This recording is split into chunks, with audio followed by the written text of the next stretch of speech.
আমাদের রাজ্য সরকার একেবারে অস্বাভাবিক পরিমাণ টাকা পয়সা তুলছে বাজার থেকে, এবং সেটা দেখে অনেকেই মনে করেছিলেন যে হয়তো ডিএর জন্য সেই টাকাটা দেওয়া হবে, তাই রাজ্য সরকার এত ধার করছে। কিন্তু তারপর দেখা গেল সে গুড়ে বালি। যেমন জুন মাসে এই বছর অর্থাৎ গত মাসে জানা গেল ৩রা জুন যে আমাদের রাজ্য সরকারের তরফ থেকে রিজার্ভ ব্যাংকের মাধ্যমে ঋণপত্র বাজারে ছেড়ে ২০০০ কোটি টাকা তোলা হয়েছে।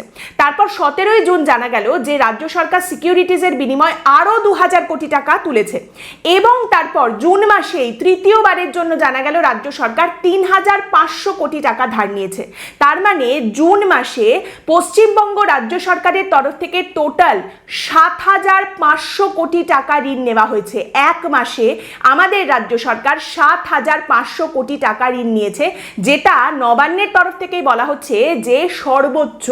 মানে নবান্নের একটি সূত্র একটি সংবাদ মাধ্যমকে বলছে যে পশ্চিমবঙ্গে মমতা বন্দ্যোপাধ্যায় যবে থেকে মুখ্যমন্ত্রী হয়েছেন, তার যে সরকার চলছে গত 14 বছরে কখনো এই পরিমাণ ধার এক মাসে রাজ্য সরকার করেনি।